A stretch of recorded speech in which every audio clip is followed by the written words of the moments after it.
El autobús se detuvo frente a las enormes puertas de metal de la Penitenciaría Estatal de Río Piedras. Era una mañana gris de octubre, y el viento frío movía las hojas secas en círculos pequeños sobre el pavimento agrietado. Dentro del autobús, 23 nuevos guardias esperaban en silencio. Algunos miraban por las ventanas sucias, otros mantenían los ojos cerrados, tratando de calmar los nervios que sentían en el estómago. Entre ellos estaba Roberto Méndez, un hombre de 32 años, con manos grandes y ojos tranquilos. Había trabajado durante 10 años en una fábrica de muebles hasta que la empresa cerró. Necesitaba trabajo. Tenía una esposa llamada Carmen y 2 hijos pequeños que dependían de él. Cuando vio el anuncio para guardias de prisión, no lo pensó mucho. El salario era bueno, los beneficios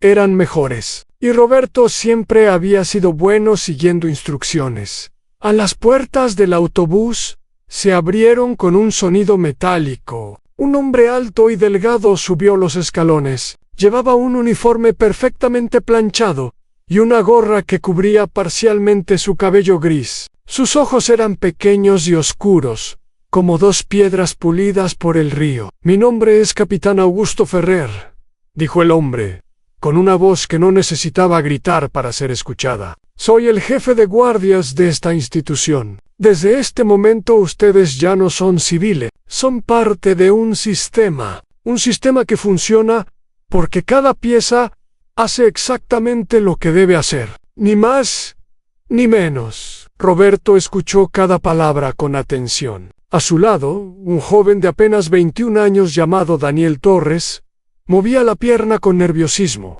Daniel había llegado a este trabajo por razones diferentes. Su padre había sido guardia de prisión durante 30 años. Su abuelo también. Era una tradición familiar que Daniel nunca cuestionó. El capitán Ferrer los guió a través de un pasillo largo y oscuro. Las paredes eran de un color verde enfermizo, y el olor a desinfectante mezclado con algo más antiguo llenaba el aire. Roberto notó que las cámaras de seguridad lo seguían. Con sus ojos de vidrio en cada esquina, llegaron a una sala grande donde había sillas de plástico organizadas en filas perfectas. En el frente había un escritorio de madera oscura y detrás de él una bandera del país colgaba sin movimiento. «Sentence», ordenó el capitán Ferrer.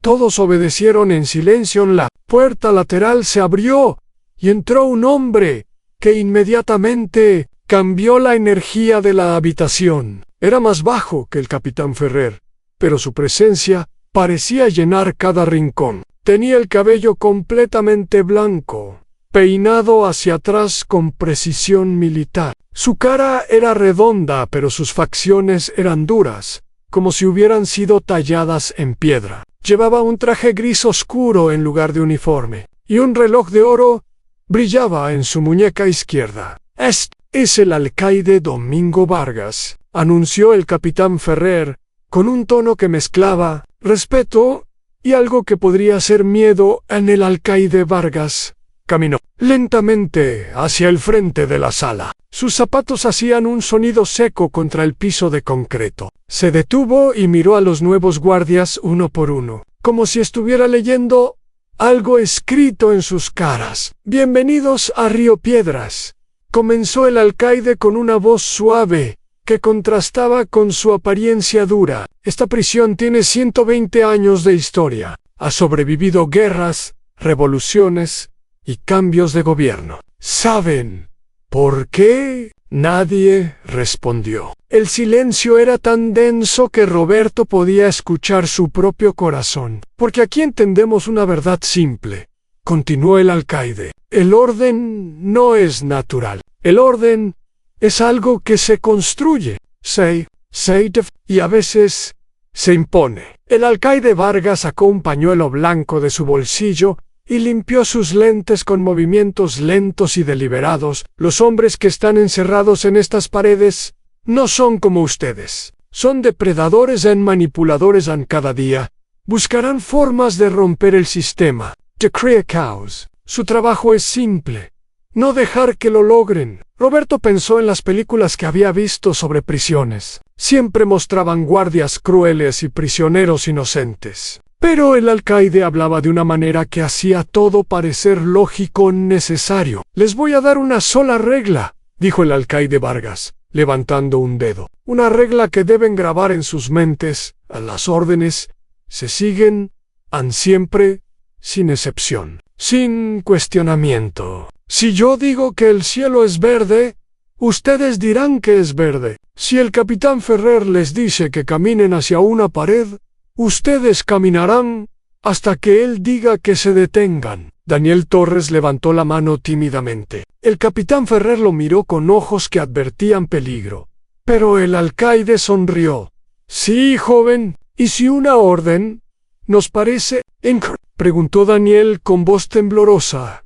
El alcaide Vargas caminó hacia Daniel. Se detuvo frente a él y se inclinó ligeramente. Una orden nunca es incorrecta, dijo el alcaide en un tono casi paternal. Una orden es una orden. El momento en que empiezas a juzgar las órdenes, el sistema se rompe. Y cuando el sistema se rompe, la gente Muir, ¿entiendes? Daniel asintió rápidamente, aunque Roberto pudo ver que el joven no entendía realmente. Roberto tampoco estaba seguro de entender, pero decidió que no importaba. Necesitaba este trabajo. Sus hijos necesitaban comer. Carmen necesitaba sus medicinas. Las preguntas filosóficas eran un lujo que no podía permitirse.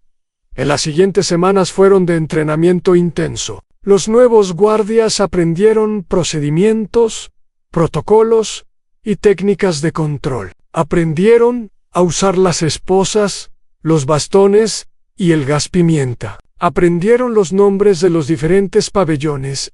El ala norte, para los prisioneros de bajo riesgo. El ala sur, para los de riesgo medio, y el ala este, conocida simplemente como el hoyo, para los más peligrosos. San Roberto descubrió que era bueno en este trabajo. Su naturaleza calmada lo ayudaba a manejar situaciones tensas, sin perder el control. Los otros guardias comenzaron a respetarlo. Incluso el capitán Ferrer lo notó. Méndez le dijo un día después del entrenamiento: «Tienes potencial, sigues las reglas. No haces preguntas estúpidas. Eso me gusta». Roberto agradeció el cumplido, aunque algo en las palabras del capitán lo hizo sentir incómodo. ¿Era realmente un cumplido no hacer preguntas? El primer día real de trabajo llegó en noviembre. Roberto fue asignado al ala norte junto con Daniel Torres y un guardia veterano llamado Héctor Salinas. Héctor tenía 50 años y había trabajado en Río Piedras durante más de 2 décadas. Su cara tenía arrugas profundas y sus ojos tenían una expresión vacía que Roberto no podía. «Escuchen bien, les dio Héctor». Mientras caminaban hacia el ala norte, lo que les enseñaron en el entrenamiento es teoría. Esto es la realidad. La regla más importante aquí es sobrevivir. Y para sobrevivir, hacen lo que les dicen siempre. ¿Y si nos dicen algo que está mal?, preguntó Daniel, repitiendo la misma pregunta que había hecho al alcaide Héctor. Se detuvo y miró a Daniel con una mezcla de lástima y irritación. «Chico, ¿ves estas paredes? ¿Ves estas rejas? Todo esto existe porque la sociedad decidió que algunas personas no merecen vivir con el resto de nosotros. Nuestra job es mantenerlos aquí. No somos jueces, no somos filósofos, somos guardias. Guardamos, eso es todo». El ala norte era un edificio largo, con celdas a ambos lados de un pasillo central. La luz entraba por ventanas pequeñas cerca del techo, creando rectángulos de luz en el piso gris. Los prisioneros estaban en sus celdas, algunos acostados en sus literas, otros sentados mirando la nada. Roberto caminó por el pasillo, sintiendo los ojos de los prisioneros sobre él. Algunos lo miraban con curiosidad, otros con odio, y algunos con algo que parecía desesperación. Un prisionero viejo, con barba blanca y manos arrugadas, se acercó a las rejas de su celda. Nuevo, ¿verdad?, preguntó el viejo con una sonrisa que le faltaban varios dientes. Roberto no respondió. Le habían enseñado a no conversar con los prisioneros más de lo necesario. Me llamo Esteban, continuó el viejo. Llevo 40 años aquí. He visto a muchos como tú llegar, jóvenes, con ojos limpios. ¿Sabes qué les pasa? Roberto siguió caminando, pero el viejo levantó la voz. Este lugar los cambia a todos. La pregunta es, ¿en qué te va a convertir a ti? Héctor golpeó las rejas con su bastón. Cállate, Esteban. Vuelve a tu rincón. El viejo retrocedió, pero su sonrisa no desapareció. Esa noche, Roberto llegó a su casa agotado. Carmen lo esperaba con la cena lista. Sus hijos, Miguel de 7 años y Sofía de 5, corrieron a abrazarlo. ¿Cómo fue tu primer día, papi?, preguntó Miguel con ojos brillantes. Roberto miró a su hijo y sintió un peso en el pecho. ¿Cómo podía explicarle lo que había visto? Las caras de los prisioneros, las palabras del viejo Esteban. Fue bien, hijo, mintió Roberto con una sonrisa. Fue un buen día. Carmen lo miró desde la cocina. Ella conocía a su esposo. Sabía cuando algo lo molestaba, pero también sabía que Roberto necesitaba tiempo para procesar las cosas. Así que no preguntó. Solo le sirvió un plato de arroz con pollo y se sentó a su lado. Las semanas pasaron y Roberto se adaptó a la rutina. Llegaba a las 6 de la mañana. Hacía su ronda, supervisaba el desayuno, hacía otra ronda, almorzaba en la cafetería de empleados, y a las 6 de la tarde volvía a casa. El alcaide Vargas implementó nuevas reglas durante este tiempo. Los prisioneros ya no podían recibir paquetes de sus familias sin inspección completa. Las visitas se redujeron de 2 veces por semana a 1 vez cada 2 semanas. El tiempo en el patio se cortó a la mitad. Son medidas de seguridad, explicó el capitán Ferrer en una reunión de personal. El alcaide ha identificado riesgos potenciales. Estamos siendo proactivos. Roberto notó que los prisioneros estaban más tensos. Las peleas en el patio aumentaron. Los insultos hacia los guardias se hicieron más frecuentes. Pero siguió las órdenes. Todos lo hacían un día. Roberto fue asignado temporalmente al ala este, el hoyo. Era la primera vez que entraba en esa sección de la prisión. El ambiente era completamente diferente. Las luces eran más tenues. El aire era más pesado. Y los sonidos eran diferentes. Gritos ocasionales, golpes contra las paredes, murmullos que parecían venir de todas direcciones. Su guía era un guardia llamado Francisco Delgado, un hombre enorme, con una cicatriz que le cruzaba la mejilla izquierda. Aquí están los peores, explicó Francisco mientras caminaban. Asesinos, violadores, gente que no tiene nada que perder. Nunca les des la espalda, nunca muestres debilidad y sobre todo nunca les tengas lástima. Pasaron frente a una celda donde un hombre joven estaba sentado en el suelo, abrazando sus rodillas. Tenía marcas de golpes en la cara y sus ojos estaban rojos de llorar. ¿Qué le pasó?, preguntó Roberto. Francisco se encogió de hombros. Intentó atacar a un guardia ayer. El capitán Ferrer autorizó una corrección. Roberto miró al hombre golpeado. No parecía un monstruo. Parecía un ser humano roto. Corrección, repitió Roberto. Francisco lo miró con ojos duros. No hagas preguntas, Méndez. Ya, Taylor Deach. Aquí seguimos órdenes. Si el capitán dice que alguien necesita corrección, alguien recibe corrección. Así funcionan las cosas. Roberto asintió, pero algo dentro de él se movió. Era una sensación pequeña, como una piedra en el zapato, incómoda pero fácil de ignorar. Así que eso hizo. La ignoró cuando volvió al ala norte. Daniel Torres lo estaba esperando. Roberto, necesito hablar contigo, dijo Daniel.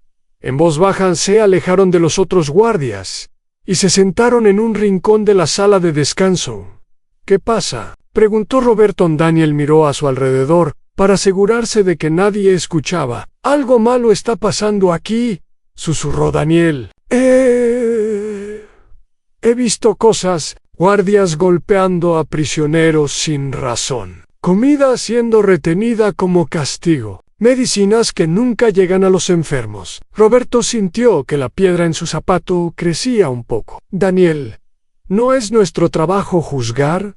No es nuestro trabajo», interrumpió Daniel con ojos desesperados. «Roberto, somos seres humanos. Tenemos responsabilidad». Roberto pensó en Carmen, en Miguel, en Sofía. Pensó en las cuentas que debía pagar, en el techo sobre sus cabezas. «Daniel», dijo Roberto con voz firme, «te voy a dar un consejo, el mismo que me dieron a mí. Haz tu trabajo. Sigue las órdenes. Vuelve a casa con tu familia. No busques problemas». Daniel lo miró con decepción. «¿Y si los problemas nos encuentran a nosotros?». Roberto no tuvo respuesta para esa pregunta esa noche. Acostado junto a Carmen, Roberto no pudo dormir. Las palabras de Daniel daban vueltas en su cabeza. Las palabras del viejo Esteban también. Este lugar los cambia. A todos.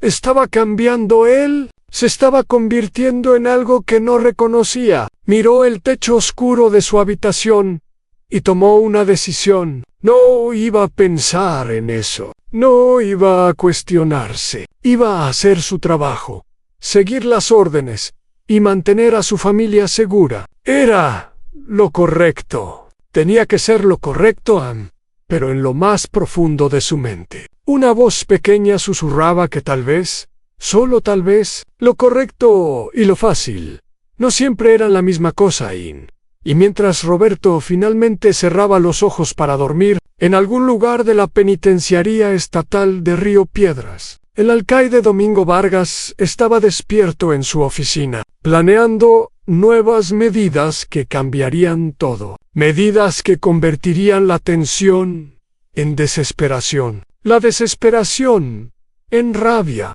y la rabia en algo que nadie podría controlar. Pero eso vendría después. Por ahora, Roberto dormía el sueño inquieto de un hombre que había elegido no ver lo que estaba frente a sus ojos en los meses de invierno. Trajeron cambios a la penitenciaría estatal de Río Piedras. El frío se metía por las grietas de las paredes viejas y los prisioneros pasaban más tiempo en sus celdas porque el patio estaba cubierto de hielo, pero el frío del clima no era nada comparado con el frío que el alcaide Vargas estaba trayendo a la institución.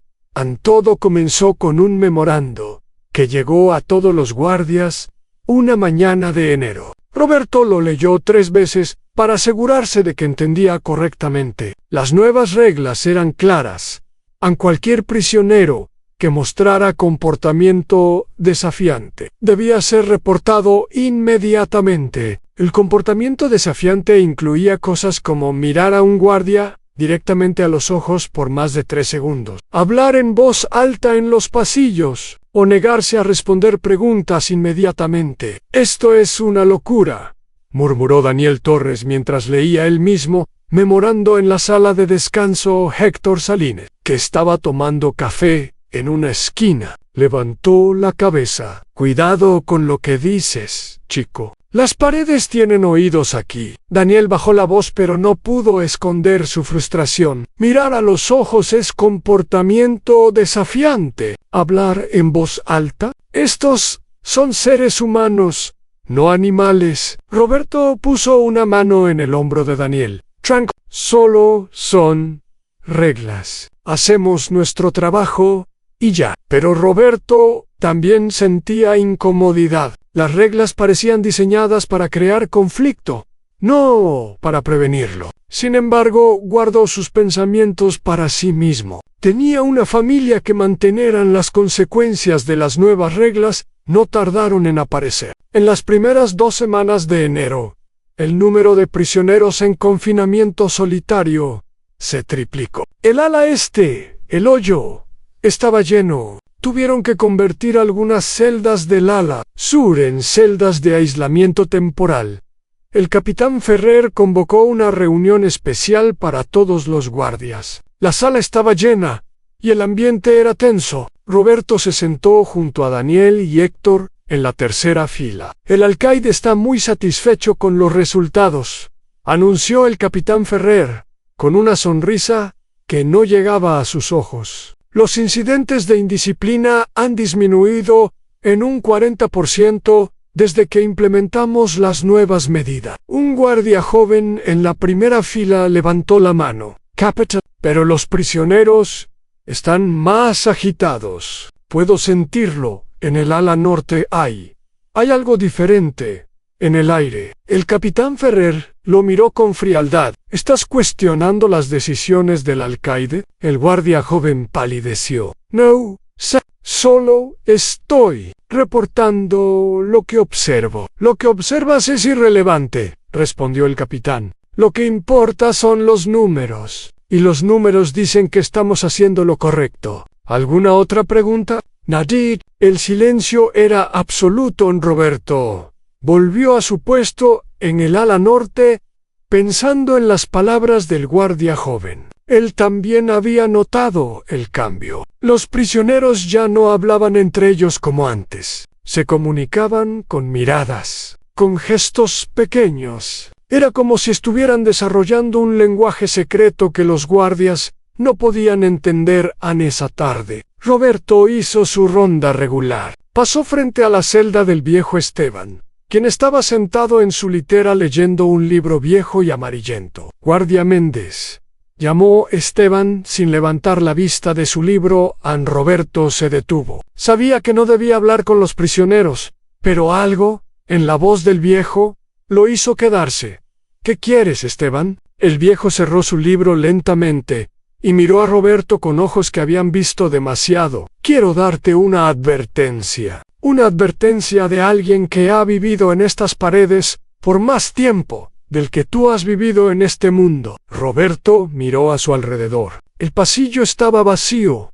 Habla rápido. Esteban se acercó a las rejas de su celda. El alcaide está jugando con fuego. Estas nuevas reglas, este nuevo régimen, está presionando demasiado. Los hombres pueden soportar mucho, guardia. Pueden soportar el encierro. Pueden soportar la soledad. Pero no pueden soportar la humillación constante. No pueden soportar ser tratados como menos que animales. Roberto sintió un escalofrío recorrer su espalda. ¿Y qué sugieres que haga yo? Esteban sonrió tristemente. Nada.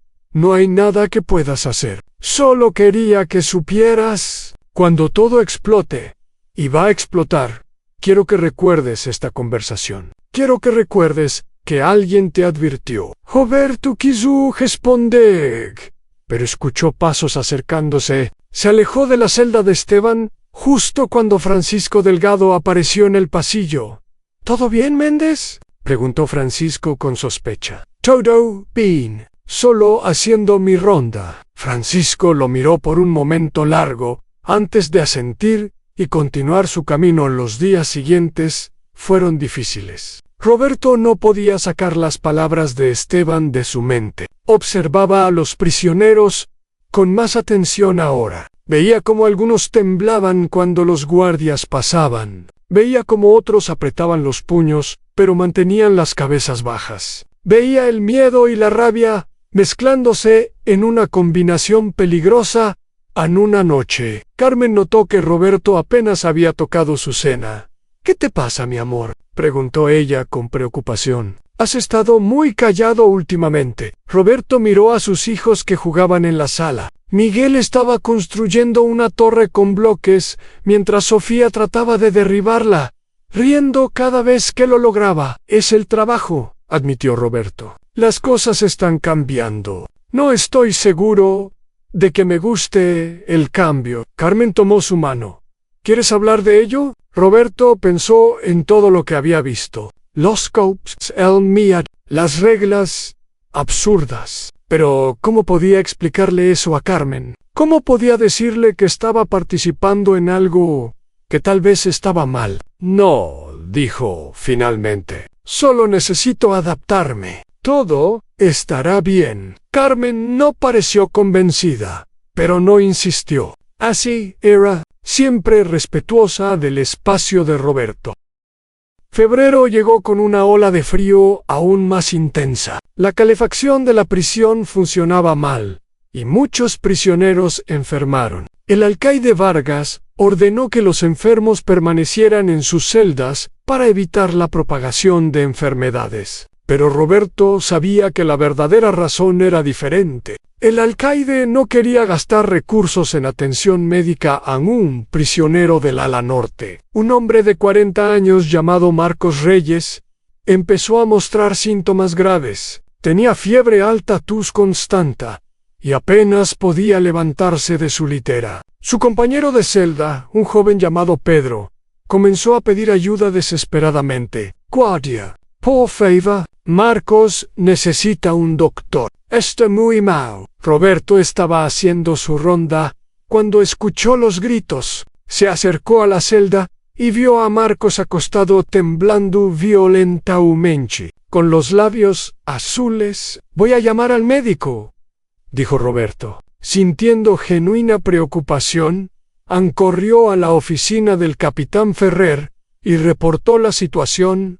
«¿Marcos Reyes?», preguntó el capitán, revisando unos papeles. «Ese prisionero tiene un historial de fingir enfermedades para conseguir atención. Probablemente está actuando». «Capitán, con todo respeto, vi sus labios azules. Esto no parece actuación». El capitán Ferrer levantó la vista de sus papeles y miró a Roberto con una expresión que mezclaba aburrimiento e irritación. «El alcaide ha sido muy claro sobre los protocolos médicos. No podemos enviar al doctor cada vez que un prisionero dice que se siente mal. Sería causam, pero capitán». La discusión terminó. Interrumpió Ferrer con voz cortante. «Vuelve a tu puesto. Si el prisionero sigue igual mañana, lo evaluaremos». Roberto quiso discutir, pero recordó las palabras del alcaide el primer día. Las órdenes se siguen siempre, sin excepción. Volvió al ala norte con un peso en el estómago. Cuando pasó frente a la celda de Marcos, Pedro lo miró con ojos suplicantes. «¿Viene el doctor?» Roberto no pudo mirarlo a los ojos. «Mañana, van a evaluarlo mañana.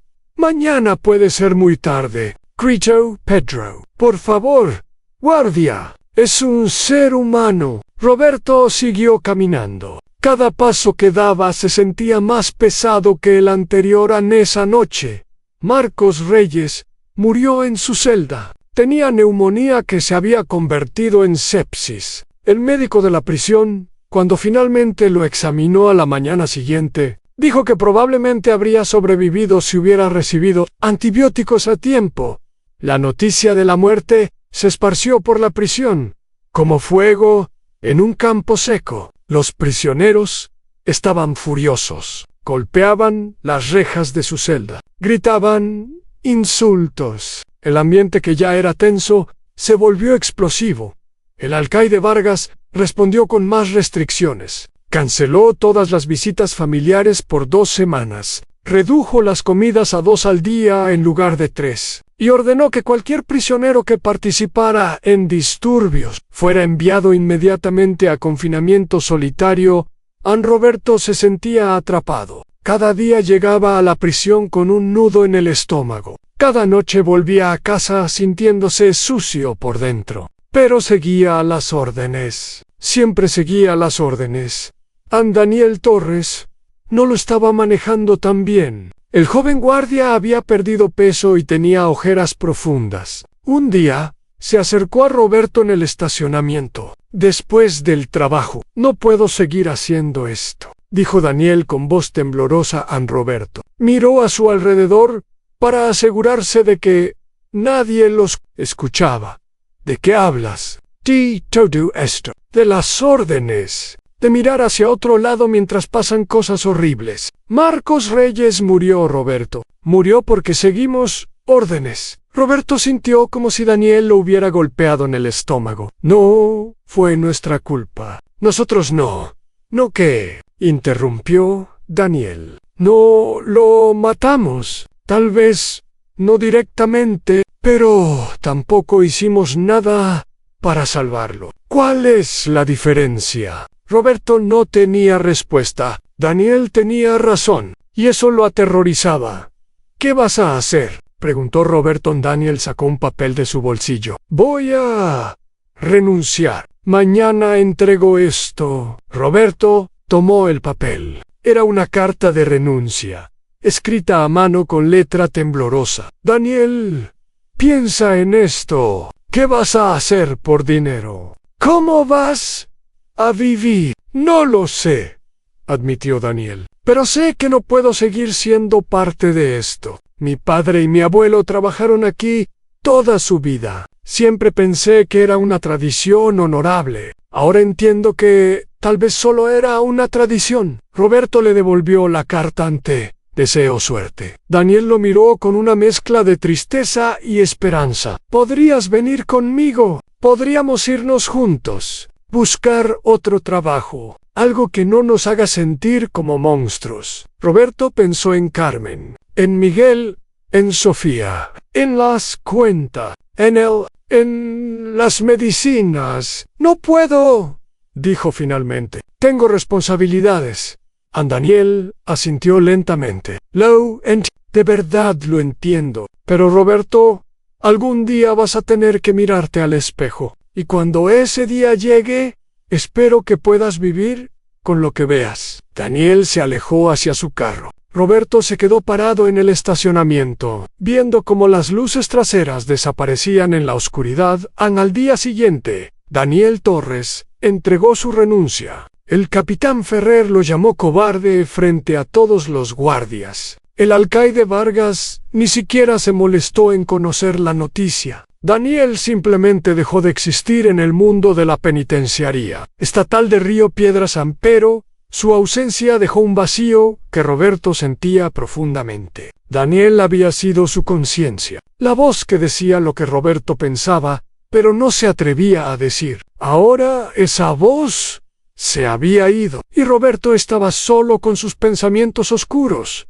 Las semanas siguientes fueron las más difíciles. El alcaide implementó algo que llamó el programa de disciplina intensiva. Los prisioneros que violaban cualquier regla, por mínima que fuera, eran llevados a una sala especial en el sótano, donde los guardias les aplicaban correcciones físicas.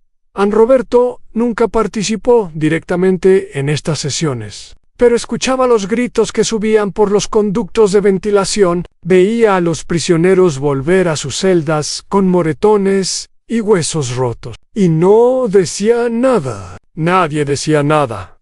Francisco Delgado se convirtió en el líder no oficial de las sesiones de corrección. Parecía disfrutar el trabajo. Sus ojos brillaban de una manera perturbadora cada vez que llevaba a un prisionero al sótano. «Es necesario», le dijo Francisco a Roberto un día. «La única manera de mantener el orden es a través del miedo. Estos animales solo entienden la fuerza». Roberto asintió sin decir nada. Por dentro, una parte de él moría cada día.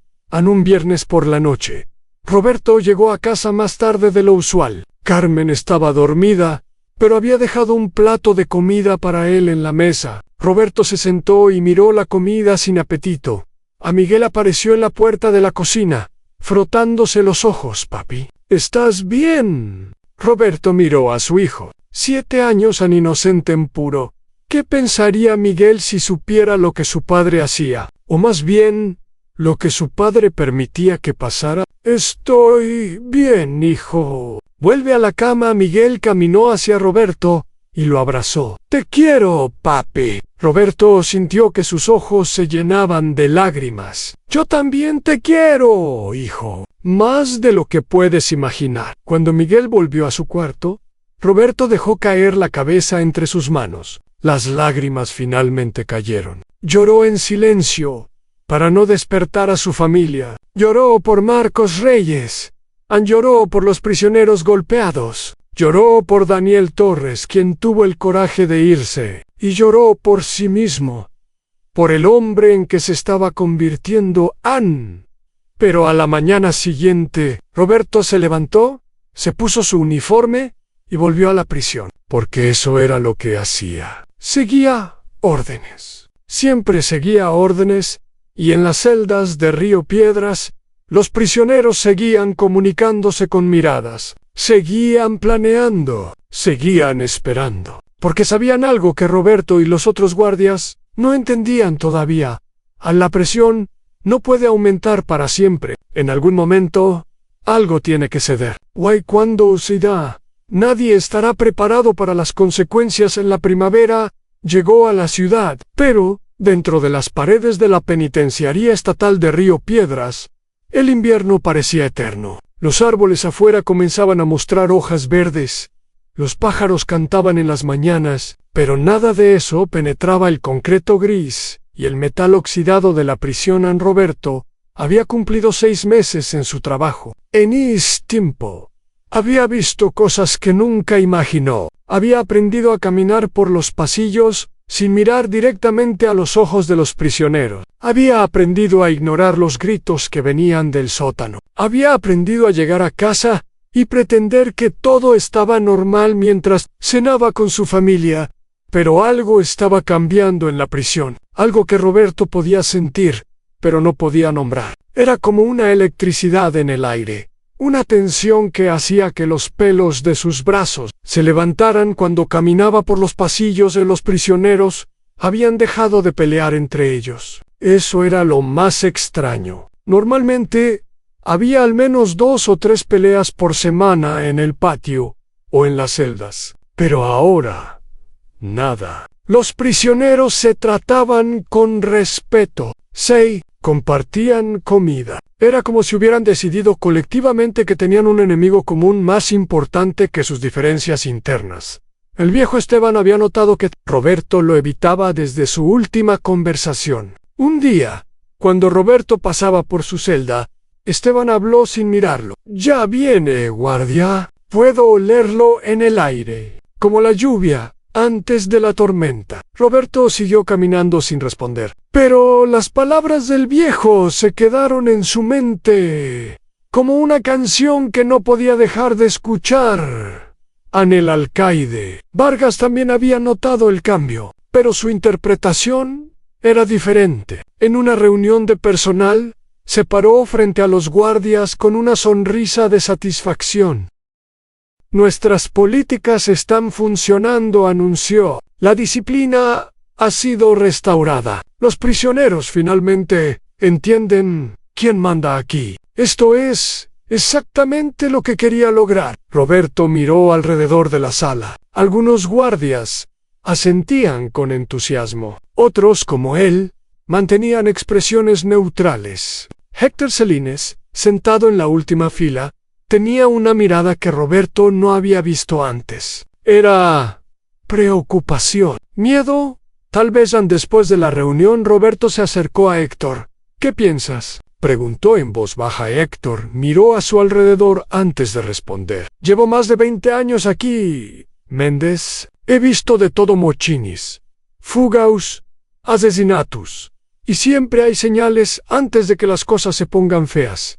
«¿Qué señales?». Héctor se acercó más. «Cuando los prisioneros dejan de pelear entre ellos, significa que están guardando su energía para algo más grande. Cuando empiezan a cooperar, significa que están organizándose. El alcaide cree que ha ganado, pero lo que ha hecho es unir a todos los prisioneros contra nosotros».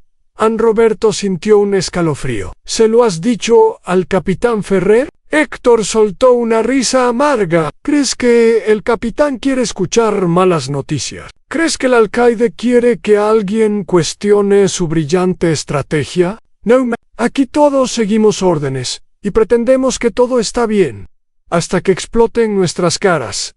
¿Y qué hacemos?». Héctor lo miró con ojos cansados. «Rezar y mantener los ojos abiertos». Los días siguientes, Roberto comenzó a observar más cuidadosamente. Notó patrones que antes le habían pasado desapercibidos. Los prisioneros se movían de cierta manera durante las horas del patio. Nunca dejaban solo a ciertos individuos. Pasaban objetos pequeños de mano en mano, tan rápido que era casi imposible ver que eran un día. Durante el almuerzo, Roberto vio algo que lo dejó helado. Un prisionero del Al-Azhar, un hombre corpulento, llamado Raúl, el oso Mendoza, estaba hablando con un prisionero del ala norte. Esto en sí no era inusual. Lo inusual era que el oso era conocido por ser el líder de una pandilla, mientras que el otro prisionero pertenecía a una pandilla rival. Normalmente, si estos dos se encontraban, habría sangre, pero ahora estaban hablando tranquilamente. Casi como viejos amigos, Roberto reportó esto al capitán Ferrer. «¿Y qué quieres que haga?», preguntó el capitán con impaciencia. «¿Castigarlos por no pelear? Si quieren ser amigos, mejor para nosotros». Roberto quiso insistir, pero sabía que era inútil. El capitán solo veía lo que quería ver en esa noche.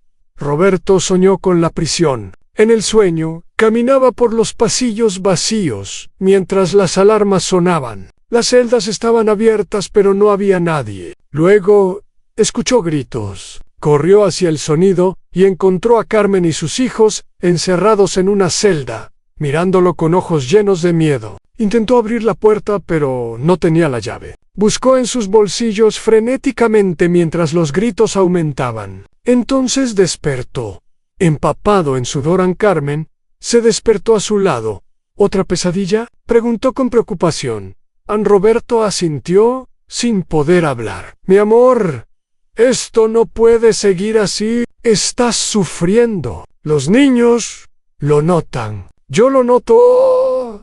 Roberto la miró. Quería contarle todo. Quería decirle sobre las golpizas, sobre Marcos Reyes, sobre el miedo que sentía cada día, pero las palabras no salían. «Es solo estrés», mintió. «Se va a pasar». Carmen no le creyó, pero no discutió. Solo lo abrazó en la oscuridad, mientras afuera los primeros rayos del sol comenzaban a aparecer en el evento que cambió todo. Ocurrió un martes de abril. Era un día normal, o al menos eso parecía. Los prisioneros estaban en el patio para su hora de ejercicio. Los guardias vigilaban desde sus posiciones habituales. El sol brillaba por primera vez en semanas. Roberto estaba en su puesto, cerca de la puerta principal del patio, cuando vio que algo estaba mal. Los prisioneros se estaban moviendo de manera extraña. Algunos caminaban hacia las esquinas del patio, otros se agrupaban en el centro. Era como una coreografía ensayada.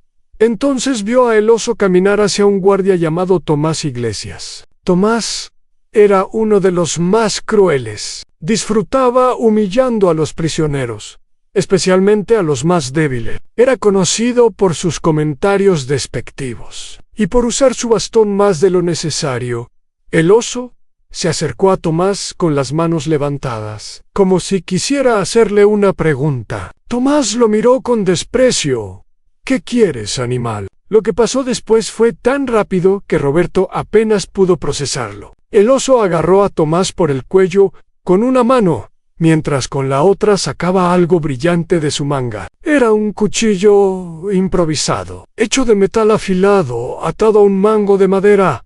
Antes de que nadie pudiera reaccionar, el oso hundió el cuchillo en el estómago de Tomás. El grito de Tomás fue como una señal. De repente, todo el patio explotó en caos. Los prisioneros sacaron armas de todas partes, cuchillos escondidos en zapatos, garrotes hechos de patas de camas, cadenas improvisadas. Atacaron a los guardias más cercanos con una ferocidad que Roberto nunca había visto. Las alarmas comenzaron a sonar. Los guardias de las torres intentaron disparar advertencias al aire, pero la confusión era total. Prisioneros y guardias se mezclaban en una masa de cuerpos que hacía imposible distinguir quién era quién. Roberto corrió hacia la puerta del patio, tratando de cerrarla para evitar que los prisioneros entraran al edificio principal. Pero era demasiado tarde. Un grupo ya había tomado las llaves de un guardia caído y estaba abriendo las puertas. ¡Alas! ¡Liberen a todos!, gritó el oso. Ahora cubierto de sangre, Roberto se refugió detrás de una columna de concreto. Su corazón latía tan fuerte que podía escucharlo sobre el sonido de las alarmas. Vio a Francisco Delgado peleando contra 3 prisioneros a la vez. Francisco era fuerte, pero los números lo superaban. Uno de los prisioneros lo golpeó en la cabeza con un garrote y Francisco cayó al suelo. Héctor Salinas apareció junto a Roberto. «Tenemos que salir de aquí», gritó Héctor sobre el ruido. «¿Y los otros guardias?» «No podemos ayudarlos. Si nos quedamos, morimos». Roberto miró alrededor. Vio guardias en el suelo, algunos moviéndose, otros completamente quietos. Vio prisioneros corriendo en todas direcciones. Faust, mucha sangre. Héctor lo agarró del brazo y lo arrastró hacia una puerta lateral que llevaba a la sala de control. Si podían llegar allí, podrían cerrar las puertas automáticas y contener la rebelión. Corrieron por un pasillo que normalmente estaba lleno de prisioneros, pero ahora estaba vacío. Todos habían ido al patio o estaban liberando a los demás de sus celdas. Llegaron a la sala de control. La puerta estaba cerrada, pero Héctor tenía una llave maestra. Entraron y cerraron detrás de ellos. La sala de control era pequeña, llena de monitores que mostraban diferentes partes de la prisión. Lo que Roberto vio en esas pantallas lo dejó sin palabras. El ala norte estaba tomada. Los prisioneros habían abierto todas las celdas y ahora controlaban los pasillos. El ala sur estaba en el mismo estado. El ala este, el hoyo, era un caos total. Los prisioneros más peligrosos estaban libres. «Dios mío», murmuró Héctor. En uno de los monitores Roberto vio al alcaide Vargas. Estaba en su oficina, hablando por teléfono frenéticamente. 2 guardias protegían su puerta. «Tenemos que activar el protocolo de emergencia», dijo Héctor, acercándose a un panel de controles. «Cerrar todas las puertas principales. Aislar las secciones». Héctor comenzó a presionar botones. En los monitores, algunas puertas empezaron a cerrarse, pero muchas no respondían. Los prisioneros ya habían dañado los mecanismos. «No funciona», dijo Héctor con desesperación. «Han saboteado el sistema». Roberto entendió entonces la magnitud de lo que estaba pasando. Esto no era un motín espontáneo. Era un plan que había tomado semanas, tal vez meses, para organizarse. Los prisioneros habían estudiado el sistema, habían identificado las debilidades y habían esperado el momento perfecto. Un golpe fuerte en la puerta de la sala de control los hizo saltar. «¡Sabemos que están ahí!», gritó una voz desde afuera. «¡Abran la puerta o la tiramos abajo!». Héctor miró a Roberto con ojos llenos de miedo. «Tenemos que negociar. Es nuestra única opción». «¿Negociar con qué?». Héctor señaló los monitores. «Con información. Somos los únicos que sabemos cómo funciona todo el sistema. Si nos matan, pierden eso». Los golpes en la puerta aumentaron. El metal comenzaba a ceder. Roberto pensó en Carmen, en Miguel, en Sofía. ¿Los volvería a ver? ¿O este sería su último día? La puerta finalmente cedió. Un grupo de prisioneros entró, liderados por un hombre delgado con ojos intensos. Roberto lo reconoció. Se llamaba Arturo Vega y estaba en prisión por asesinato múltiple. Era conocido por ser extremadamente inteligente y completamente despiadado. «Guardias», dijo Arturo con una sonrisa que no tenía nada de amigable. «Qué bueno encontrarlos aquí». Héctor levantó las manos. «No queremos problemas. Solo queremos vivir». Arturo caminó lentamente hacia ellos, estudiándolos como un científico estudiaría especímenes de laboratorio. ¿Vivir? Hace 6 meses, un amigo mío pidió vivir. Tenía neumonía. Suplicó por atención médica. ¿Saben qué pasó? Roberto sintió que su estómago se hundía. Sabía exactamente de quién hablaba Arturo. «Marcos Reyes», dijo Roberto en voz baja a Arturo. Lo miró con sorpresa. «Así que ¿Lo recuerdas? Eso es más de lo que esperaba de un guardia. Se acercó más a Roberto. ¿Fuiste tú quien le negó atención médica? No, respondió Roberto. Yo pedí que enviaran al doctor, pero... El capitán, interrumpió Arturo. Sí, tenemos planes especiales para el capitán y para el alcaide. Pero eso puede esperar. Miró a Héctor. Tú, viejo, ¿cuánto tiempo llevas trabajando aquí?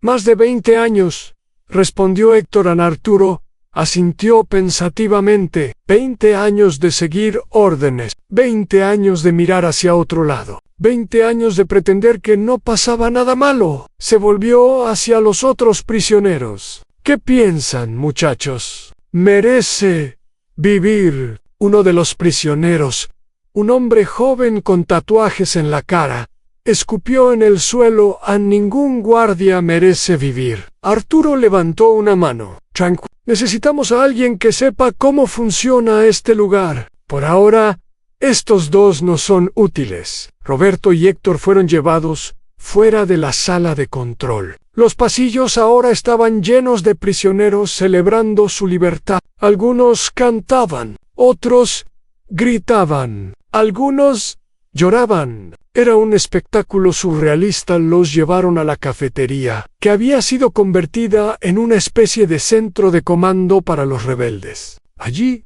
Roberto vio a otros guardias que habían sido capturados. Algunos estaban heridos, todos estaban aterrados.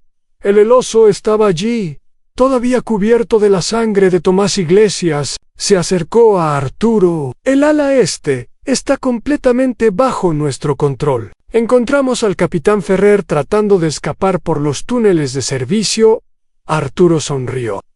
Tráiganlo aquí. Quiero que todos vean lo que pasa con los que nos torturaron. Roberto cerró los ojos. No quería ver lo que iba a pasar, pero sabía que no podía evitarlo.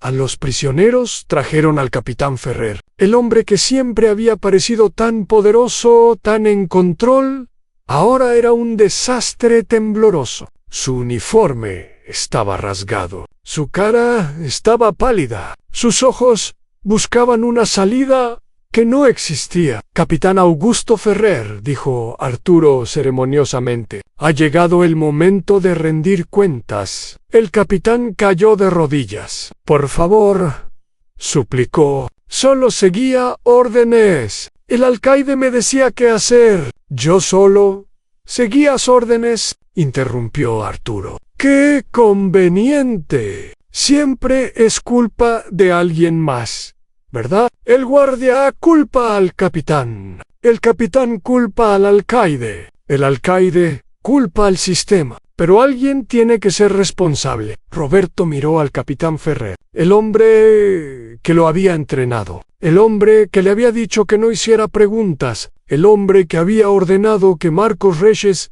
esperara hasta mañana. Ahora ese hombre lloraba como un niño asustado. Y Roberto se dio cuenta de algo terrible. Él mismo no era tan diferente del capitán. Ambos habían seguido órdenes. Ambos habían ignorado su conciencia. La única diferencia era que Roberto no había tenido tanto poder para hacer daño. Pero si lo hubiera tenido, ¿habría actuado diferente? La respuesta lo aterrorizó a Arturo. Se volvió hacia los guardias capturados. Quiero que vean esto, dijo. Quiero que recuerden este momento cuando todo termine. Porque esto es lo que pasa cuando empujan a los hombres hasta el límite. Esto es lo que pasa cuando nos tratan como animales. Lo que pasó después fue algo que Roberto nunca olvidaría. Algo que lo perseguiría en sus pesadillas por el resto de su vida, ni mientras el caos continuaba en la penitenciaría estatal de Río Piedras. Afuera, el mundo apenas comenzaba a enterarse de lo que estaba pasando. Las noticias hablaban de un incidente en la prisión. La policía estatal estaba siendo movilizada. El gobierno prometía resolver la situación, pero para Roberto y los otros guardias atrapados dentro, las promesas del mundo exterior significaban muy poco. Estaban solos, rodeados de hombres que habían sido empujados más allá de todo límite, y la noche apenas comenzaba. La noche cayó sobre la penitenciaría estatal de Río Piedras como una manta negra. Afuera, las luces de los vehículos de la policía creaban un mar de rojo y azul que parpadeaba sin cesar. Helicópteros volaban en círculos, sus reflectores cortando la oscuridad. Periodistas se agolpaban detrás de las barreras de seguridad, tratando de capturar cualquier imagen del caos dentro de las paredes. Pero Roberto no podía ver nada de eso. Él estaba sentado en el piso de la cafetería, con las manos atadas detrás de la espalda, rodeado de otros guardias capturados. El olor a sangre y sudor llenaba el aire. Los sonidos de gritos, risas y llanto se mezclaban en una sinfonía de locura. Después de lo que habían hecho con el capitán Ferrer, Roberto había vomitado. No había podido evitarlo. La imagen de lo que los prisioneros enfurecidos le habían hecho a ese hombre estaba grabada en su mente como hierro caliente. No había sido solo violencia, había sido venganza. Venganza por cada golpe, cada humillación, cada muerte que el sistema había causado. A Héctor estaba a su lado, con los ojos cerrados y los labios moviéndose en silencio, probablemente rezando. Roberto quiso hacer lo mismo, pero no podía encontrar las palabras. ¿Qué le diría a Dios? ¿Perdóname por no hacer nada mientras otros sufrían? ¿Perdóname por seguir órdenes? Arturo Vega caminaba entre los guardias capturados, hablando por un teléfono que habían encontrado en la oficina del alcaide. Estaba negociando con las autoridades. No, decía Arturo con voz firme, no vamos a liberar a nadie hasta que nuestras demandas sean escuchadas. Tenemos 23 guardias aquí. Si intentan entrar por la fuerza, morirán todos. Roberto no podía escuchar lo que decían del otro lado, pero podía imaginar tácticas de negociación, promesas vacías. Tiempo para organizar un asalto. Un prisionero joven se acercó a Arturo y le susurró algo al oído. Arturo sonrió y asintió. Parece que encontramos al alcaide, anunció a los prisioneros reunidos. Estaba escondido en un armario de su propia oficina. El gran hombre que nos trataba como basura, escondiéndose como una rata. Un rugido de aprobación surgió de los prisioneros. 2 hombres trajeron al alcaide Domingo Vargas, arrastrándolo por los brazos. El hombre que siempre había parecido tan impecable, ahora era un desastre. Su traje gris estaba manchado y rasgado. Su cabello blanco estaba desordenado. Sus ojos, esos ojos que siempre habían mirado con superioridad, ahora estaban llenos de terror puro. «Por favor», murmuró el alcaide con voz temblorosa, «podemos hablar, podemos negociar». Arturo se acercó al alcaide y lo estudió con curiosidad como si fuera un insecto interesante. «Negociar. Ahora, ¿quieres negociar? ¿Dónde estaba esa disposición cuando mis hombres morían por falta de atención médica? ¿Dónde estaba cuando nos golpeaban en el sótano? ¿Dónde estaba cuando nos quitaban las visitas de nuestras familias por capricho?» El alcaide abrió la boca para responder, pero no salió ningún sonido. «Te voy a decir algo», continuó Arturo. «Yo no soy un monstruo. No nací malo. Hice cosas malas, sí. Por eso estoy aquí. Pero lo que tú hiciste, lo que hiciste sistemáticamente, día tras día, usando el poder que te dio el Estado, eso es algo diferente. Eso es crueldad organizada. Eso es sadismo con uniforme». El viejo Esteban apareció entre la multitud. Caminaba lente, apoyándose en un bastón improvisado. Sus ojos brillaban con una emoción que Roberto no pudo identificar. «Arturo», llamó Esteban con su voz rasposa. Arturo se volvió hacia el viejo con respeto. «¿Sí, abuelo?» Esteban miró al alcaide por un largo momento. «He pasado 40 años de mi vida en este lugar. 40. He visto alcaides ir y venir. He visto guardias buenos y guardias malos. Pero nunca había nadie como este hombre, señaló a Vargas con un dedo tembloroso. Este hombre disfrutaba viéndonos sufrir. Podías verlo en sus ojos cuando visitaba los pabellones. Sonreía cuando escuchaba los gritos del sótano. El alcaide negó con la cabeza frenéticamente. Todo son mentiras. Solo trataba de mantener el orden. Esteban soltó una risa amarga. ¿Orden? ¿A esto le llamas orden? Hizo un gesto que abarcaba el caos alrededor. Esto es lo que tu orden creó. Esto es lo que pasa cuando tratas a los hombres como animales durante demasiado tiempo. Roberto escuchaba todo desde su posición en el piso. Las palabras de Esteban resonaban en su mente. El viejo había intentado advertirle, había tratado de decirle que algo malo venía. Y Roberto no había escuchado. O peor, había escuchado, pero había elegido ignorar. Arturo levantó una mano para silenciar a la multitud. El alcaide va a enfrentar justicia. Pero no nuestra justicia. Queremos que el mundo vea lo que este hombre hizo. Queremos un juicio público. Queremos que todo salga a la luz. Algunos prisioneros protestaron. Querían sangre inmediata. Pero Arturo los calmó con palabras firmes. Si lo matamos, será solo otro prisionero muerto en un motín. La historia se olvidará. Pero si lo exponemos, si mostramos al mundo la verdad sobre lo que pasaba aquí, entonces habremos ganado algo más que venganza. Habremos ganado justicia real. Era un razonamiento sorprendentemente lógico para un asesino convicto. Roberto comenzó a entender que Arturo no era simplemente un criminal violento. Era un hombre inteligente que había sido empujado a un rincón y había decidido pelear de vuelta con todas las herramientas disponibles. Las horas pasaron lentamente. Roberto perdió la noción del tiempo. Podía ver por las ventanas que el cielo comenzaba a aclararse. El amanecer se acercaba a un prisionero que estaba vigilando las comunicaciones. Corrió hacia Arturo. «Van a intentar entrar», reportó con urgencia. «Escuché en la radio de la policía. Tienen un equipo especial». «¿Listo?» Arturo frunció el ceño. «¿Cuánto tiempo? ¿1 hora? Tal vez menos». Arturo miró a su alrededor. La cafetería estaba llena de prisioneros, pero también de guardias capturados. «Sí, la